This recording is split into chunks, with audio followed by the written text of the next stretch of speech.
j'espère que vous allez bien. Aujourd'hui on se retrouve dans une nouvelle vidéo pour vous présenter ma palle d'août.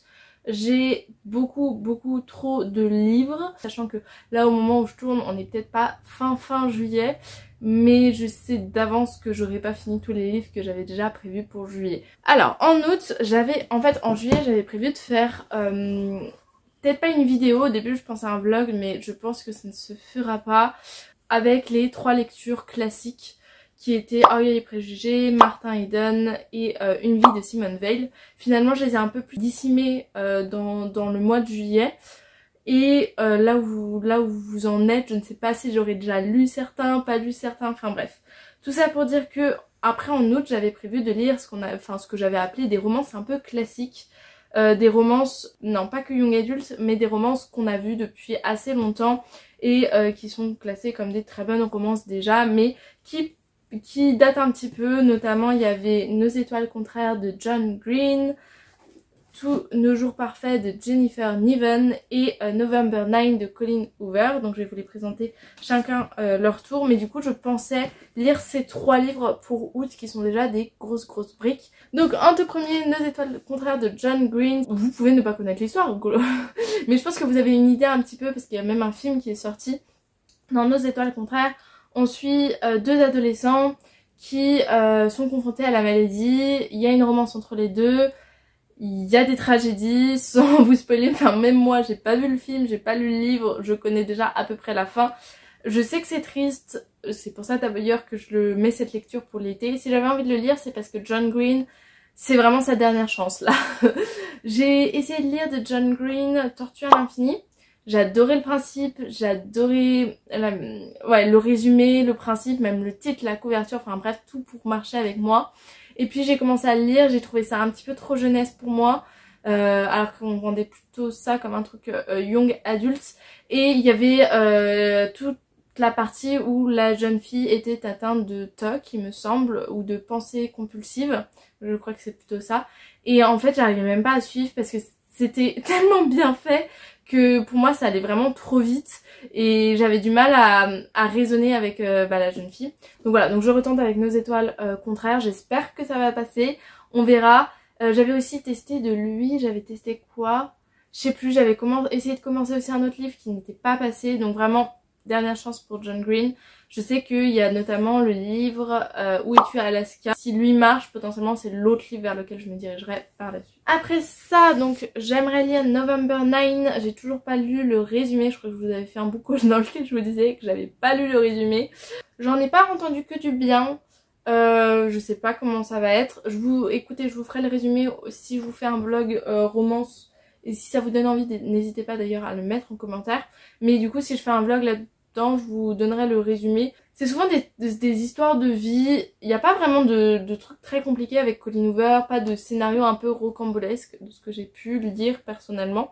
Mais c'est souvent des trucs très calmes, très posés, assez réalistes. Avec quelques défauts dans la romance, mais écoutez, on verra avec November 9. Ensuite, Tous nos jours parfaits, donc ça aussi ça s'annonce pas totalement joyeux, mais je l'ai encore vu sur les rayons de beaucoup de librairies auxquelles j'ai pu aller en juillet, et je vous avoue que je me suis dit, du coup c'est toujours d'actualité et j'ai encore plus hâte de le lire. Dans Tous nos jours parfaits, ensuite Violette et Finch. Violette, il me semble, a perdu sa sœur dans un accident. Et elle a du mal à s'en remettre. Et de l'autre côté on a Finch qui lui il me semble a un trouble psychologique, je ne saurais plus dire exactement lequel. Et puis le résumé ne laisse pas ne permet pas de savoir de l'information que j'ai est vraie. Mais c'est un roman qui est visiblement assez triste, où on va avoir ces 2 êtres qui ont des difficultés dans la vie à passer de l'avant, à aller bien tout simplement, qui vont tomber amoureux et qui vont essayer de vivre leur petit bout de chemin ensemble. Et c'est le genre de livre auquel j'accroche plutôt bien, mais bon, toujours la partie triste que je redoute un petit peu. Un livre que je veux lire aussi cet été en termes de fantasy. Alors j'ai renoncé à lire Le Sorceleur, je pense le lire vis-à-vis du Pumpkin Autumn Challenge en automne.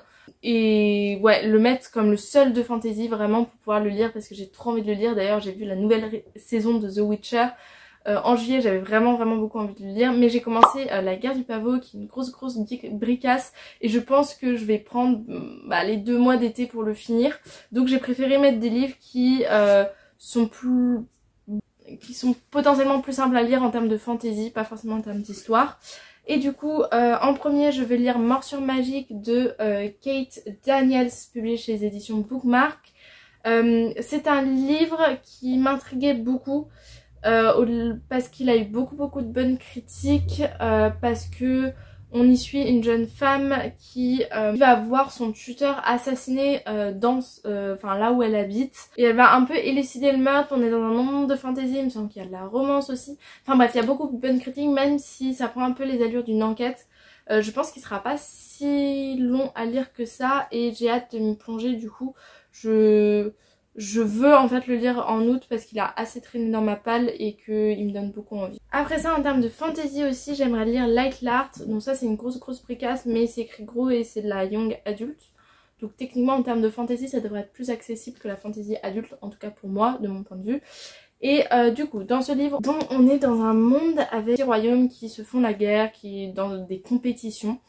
Et on va suivre une reine qui est la reine d'un peuple qui a une malédiction. En fait ils ont tous des malédictions et ce peuple là a la malédiction de tuer la personne pour laquelle ils sont amoureux. Et du coup on va suivre cette jeune reine qui va essayer de sauver son peuple grâce à la compétition et qui va notamment potentiellement tomber amoureuse et il va y avoir toujours le risque elle peut potentiellement tuer la personne dont elle est amoureuse. J'ai pas eu entendu tant d'avis que ça de Light L'Art. Je pense que la plupart des gens ont un peu évité cette lecture. Il y a eu des polémiques notamment. Enfin bref, moi j'ai pas trop regardé, je vous avoue. Je l'ai pris parce qu'il me donnait envie en termes de fantasy et que je venais de sortir de lire toute la saga ACOTAR et que j'avais plutôt bien aimé et du coup je me disais j'ai un peu envie de rester dans ce mood là et finalement en fait il a traîné un petit peu dans ma polle et j'ai très envie de le découvrir cet été.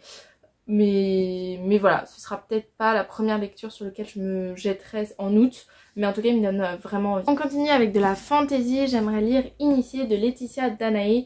Je vous en avais parlé dans un book haul mais qui date peut-être un petit peu aussi, c'est des grosses bricasses, c'est écrit plutôt petit donc je ne sais pas si je pourrais me lancer cet été. Mais en tout cas pour ce qui est de Initié, j'ai le tome 1, 2 et 3 dans ma palle. Donc une fois que j'aurai lu, je pense que je passerai à la suite. C'est un livre qui me donne beaucoup envie.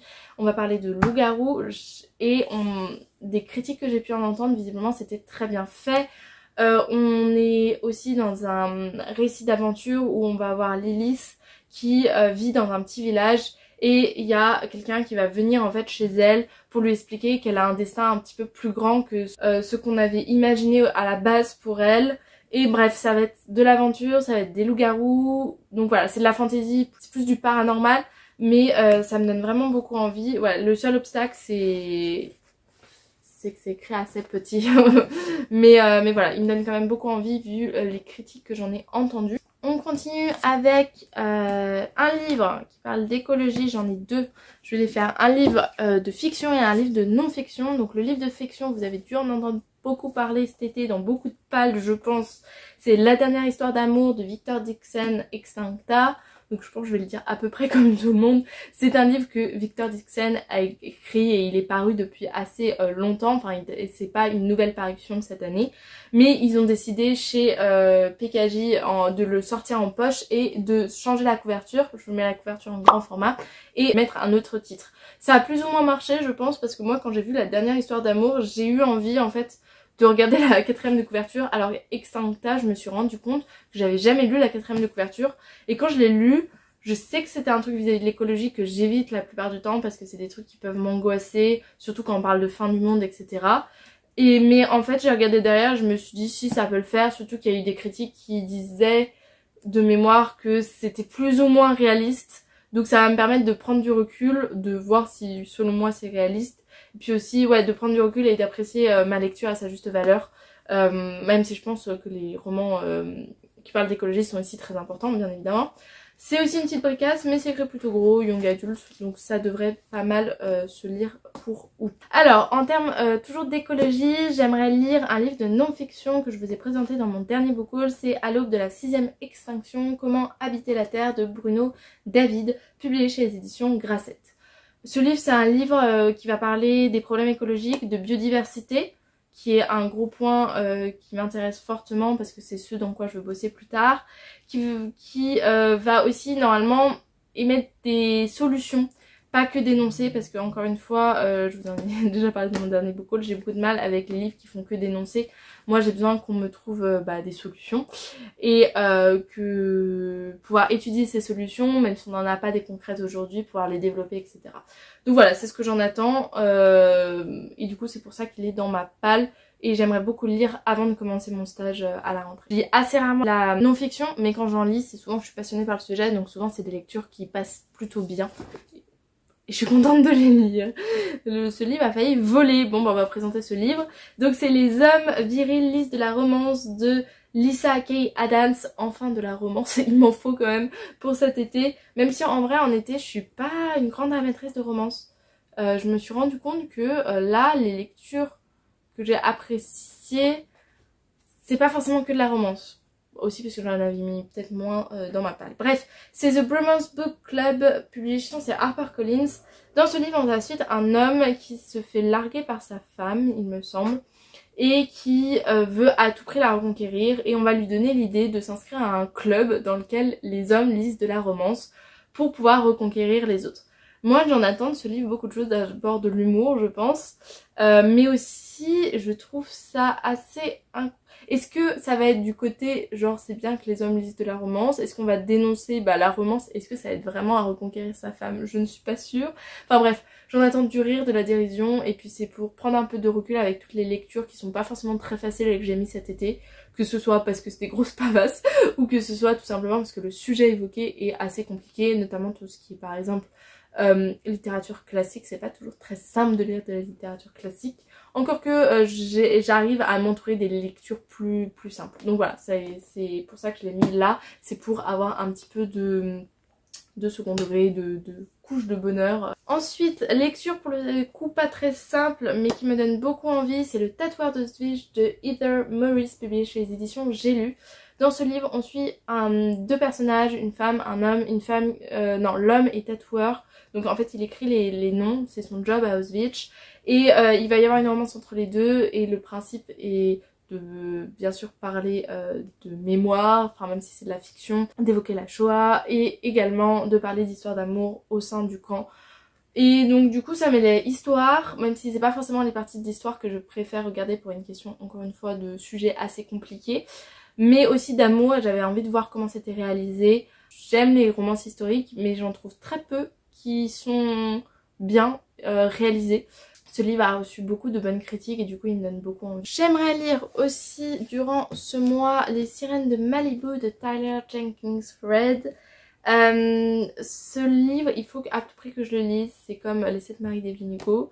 Parce que surtout lui il faut que je le lise cet été parce que je pense que c'est la lecture vraiment parfaite pour l'été. Il parle de plage il me semble, et surtout en fait on va être au cœur d'une famille, je crois que ça se passe en 24 heures ou 48 heures, je ne sais plus, et il va se passer un drame qui va ramener tous les conflits de la famille. On va parler de célébrités, voilà, je vais pas vous en dire beaucoup plus, mais c'est vrai que dans tous les livres de Tyler Jenkins Reid on parle de célébrités, on parle d'amour, on parle de relations familiales, et c'est un peu ce que j'ai envie de retrouver. J'ai une amie qui m'a dit après avoir lu les 3 livres, donc les 7 maris d'Evelyn... Non, elle en a lu que 2. Elle a lu les 7 maris d'Evelyn Hugo et Malibu Rising, qu'on sentait qu'il y avait les mêmes sujets, que l'autrice voulait mettre en avant, et que peut-être au bout d'un moment, enfin, tu peux pas forcément les enchaîner tous parce que on a les mêmes sujets qui reviennent.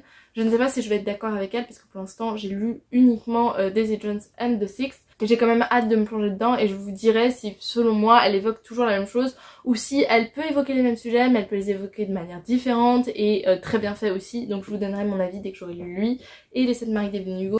Alors ensuite j'aimerais lire, et c'est une grosse passe pour changer, I Kissed Sarah Wheeler de Casey McKiston, publié chez les éditions Lumen. Dans ce livre on va suivre une protagoniste féminine qui va se faire embrasser par Sarah Wheeler juste avant que Sarah Wheeler disparaisse, et ça se trouve que cette jeune femme qui a disparu va aussi embrasser son petit copain, un mec un peu mystérieux, enfin bref elle va embrasser un petit peu beaucoup de monde avant de disparaître. Et donc il y a du mystère, il y a de l'amour, il y a des notions du mystère, de l'amour, bref un livre que j'ai envie de lire, qui est young adult, qui j'espère se lira assez rapidement et où je passerai un bon moment. Et dans cette palle, je vais finir par Open Water de Caleb Azuma Nelson. Ce livre, je l'ai vu, je ne sais plus sur quelle chaîne. C'est une histoire d'amour qui va aussi parler de racisme. Il me semble que c'est deux personnes qui vont se retrouver à Londres. Et voilà, il y a cette notion d'amour, Et je l'ai vu au salon du livre, je l'ai pris et depuis je pense souvent à me dire j'ai vraiment envie de lire ce livre, j'ai vraiment envie de voir.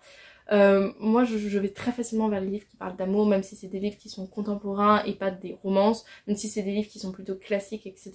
Et pour moi lui il rentre dans la catégorie de contemporain qui va pas forcément être facile à lire, mais qui va parler d'amour, qui va parler de plein d'autres sujets qui sont hyper importants aussi, et du coup il me donnait vraiment envie et voilà.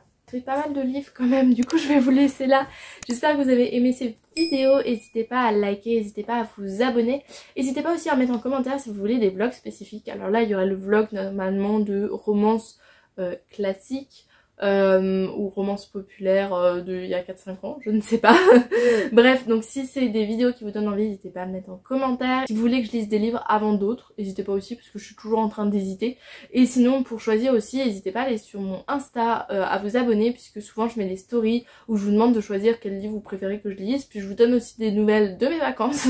Et sinon, bah je vous dis à la semaine prochaine pour une autre vidéo.